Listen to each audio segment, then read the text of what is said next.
పేదల పెన్నిధి చంద్రబాబు అయితే పేదల ద్రోహి జగన్మోహన్ రెడ్డి అని, జగన్మోహన్ రెడ్డి ముఖ్యమంత్రి అయిన దగ్గర నుంచి పేద ప్రజల్లో ఒకే ఒక సంకేతం. దీనికి ఉదాహరణ ఏంటంటే, చంద్రబాబు నాయుడు గారు 2014లో ముఖ్యమంత్రి అవగానే అన్నా క్యాంటీన్లని తీసుకురావడం జరిగింది. అది ఉదయం బ్రేక్ఫాస్ట్ నుంచి మధ్యాహ్నం భోజనం అలాగే రాత్రికి డిన్నర్తో సహా ఏర్పాట్లు చేశారు. అదేదో కారు మీద వెళ్ళేవాళ్ళు సరదాగా తినడానికి క్యాంటీన్ కాదు, అది పేద ప్రజల కడుపులు నింపడానికి పెట్టినటువంటి క్యాంటీన్ అన్నా క్యాంటీన్ అనేది. పేద ప్రజలు అంటే ఎవరయ్యా అంటే భవన కార్మికులు, ఆటో కార్మికులు, అలాగే చిరు వ్యాపారాలు చేసుకునే వ్యక్తులు, ఎక్కడెక్కడైతే ఏ కూటమి ఎక్కడ కోడలలో అయితే ఎక్కువగా ఉంటారో ఆ కోడలని సెలెక్ట్ చేసుకొని అక్కడ అన్నా క్యాంటీన్లు పెట్టడం జరిగింది.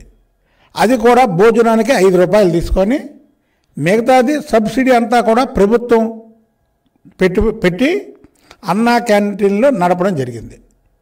అది జగన్మోహన్ రెడ్డి రాగానే రద్దు చేయడం జరిగింది. అంటే అప్పుడు చెప్పండి మీరు, పేదల పెన్నిధి చంద్రబాబు గారు, పేదల ద్రోహి జగన్మోహన్ రెడ్డి.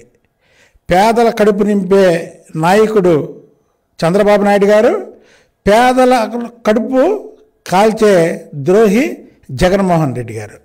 ఇంకా విదేశీ విద్య ఉన్నవాళ్ళు, రకరకాల భవంతుల్లో ఉన్నవాళ్ళు, కార్లు ఉన్నవాళ్ళు ఇవాళ అమెరికా, లండను, ప్యాలెస్ ఎక్కడ కావాలంటే అక్కడికి వెళ్ళి హ్యాపీగా చదువుకుంటున్నారు.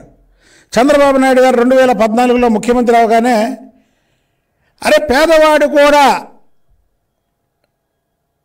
ఉన్నత శిఖరాలకు వెళ్ళాలంటే విదేశీ విద్య అవసరమని ఆ రోజు విదేశీ విద్య పెట్టింది చంద్రబాబు నాయుడు గారు. మీరు ఇంకోటి కూడా గ్రహించాలి, 2014లో చంద్రబాబు నాయుడు గారు ఈ రాష్ట్రానికి ముఖ్యమంత్రి అయినప్పుడు అప్పుల ఊపిలో ఉన్నటువంటి రాష్ట్రం.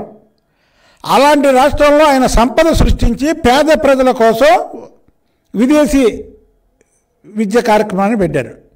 ఇవాళ ఏమైంది, జగన్మోహన్ రెడ్డి ఆధ్వర్యంలో వాళ్ళ పిల్లలైతే లండన్లో చదువుకోవాలి, పేదవాళ్ళ పిల్లలు విదేశ విద్య చేయకూడదు, విదేశ విద్య క్లోజు.